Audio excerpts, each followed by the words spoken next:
We'd like to take you on a trip back in time when California was the promised land and a former slave settled a town where his dream of freedom would become a reality.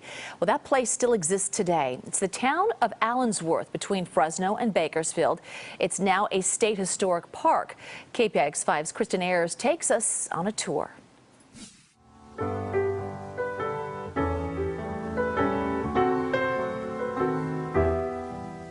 If you didn't know it was here, you might never find it.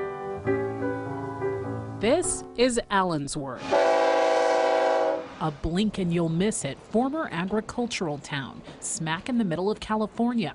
4 hours from San Francisco, 3 hours from Los Angeles, suspended in time, just the way it looked 100 years ago. Welcome to the Heinzman General Store. This is the business operation of Zebedee Heinzman and his wife, Sarah. Today, Allensworth has been preserved as a California State Historic Park, but it's not just any park. This is the only California state park that deals with Black history. And in its heyday, Allensworth was not just any town. This was the only endeavor, especially in California, that was fully financed, governed, built, designed, and founded by African Americans solely. There was nobody else involved in that outside the Black community. Stephen Tomey knows Allensworth better than most anyone. He's the resident park interpreter, an archaeologist by trade who has spent years studying Allensworth and the man it's named for, Colonel Allen Allensworth. He was born in 1842, born a slave, got his freedom during the American Civil War, served in the United States Navy, was a restaurateur, then got the call to go into the ministry, became a ordained Baptist minister, got a doctorate in theology from the same seminary as Booker T. Washington, and then got an appointment as the chaplain of the 24th Infantry Regiment, one of 4 all-black regiments in 1884, where he served until 1906. And upon his retirement, he was the highest-ranking African-American officer in the United States Army. He was also only the second man in history at the time to achieve the rank of lieutenant colonel as a chaplain. Come on in. Well, this is the home of Colonel Allen Allensworth and his wife Josephine. But Colonel Allensworth wasn't finished making history. In the early 20th century, he decided his next venture would be wildly ambitious. And what was his goal coming here? He obviously had a vision for this area. Even though they were 50 years out of slavery, they were physically free, but they were not economically free. So his idea was to found a community where they could live apart and prove that they were worthy of everything that America had to offer by being business owners and entrepreneurs and gentlemen farmers, if you would. It was a time in history when racism dictated where African Americans could live and where they could not. Jim Crow laws in the South, aggressive redlining throughout the country, including California. They had doctrines and covenants on pieces of property where they would agree not to sell to someone of color. Allensworth was supposed to solve that problem. And that was sort of the goal, for it to be a utopia Black community. Correct.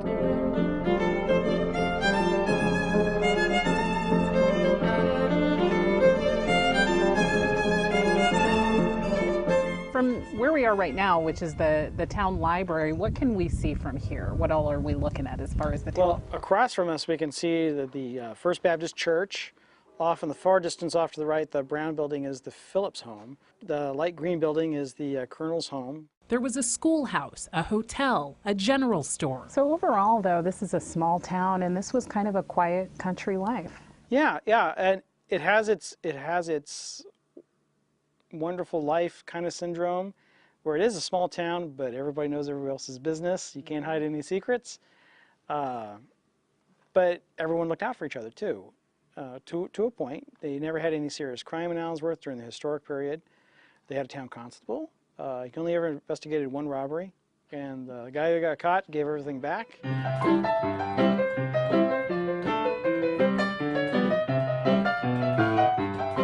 Well, come on in. This is the home of Alice and James Hackett. At its peak, it was a town of 250 people, families like the Hacketts. They took a chance and moved here from Alameda.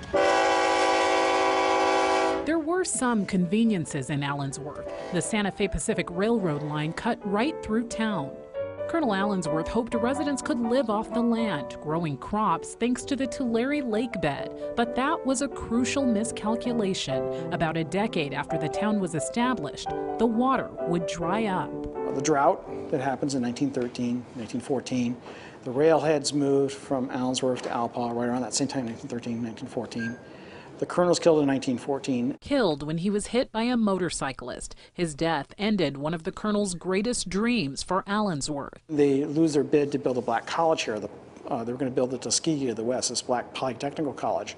That gets killed in the California legislature after the death of the colonel because he was the guy with the political connections. Had they built the college here, Allensworth probably would have survived into the 20th century as a more thriving community.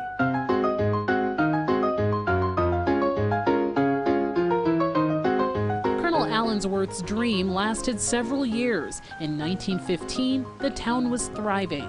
But as the 1920s approached, Allensworth declined. World War II dealt a final crushing blow to the town. After the war, its educated young people migrated to places like Richmond, California, abandoning farm work in Allensworth for factory jobs in the big city.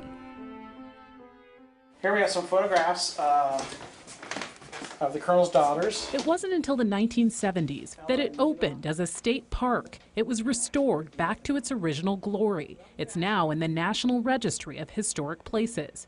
Families like the ones we met on our tour travel from far and wide to see Allensworth. It was very interesting. I learned a lot, you know. I never heard of this place, really. Betty Lee told us the town holds an important place in history. You can't know where you're going if you don't know where you've been. And history is very, very important for all of us, and especially Black history. And it's a testament to true grit. They had to be very strong people, because to be out here in the middle of nowhere, not really knowing what your future held for you, and wanting to keep going anyway, it took a whole lot of drive, determination, and just the will to say, you know what, we can make a difference in this world. As short-lived as its lifespan was, Allensworth made its mark and left a legacy. It's still standing 100 years. Can you imagine something standing 100 years?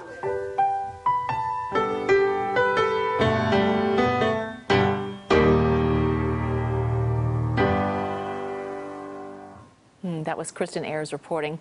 Colonel Allensworth State Historic Park is open daily. You can even camp there. For more information, visit parks.ca.gov.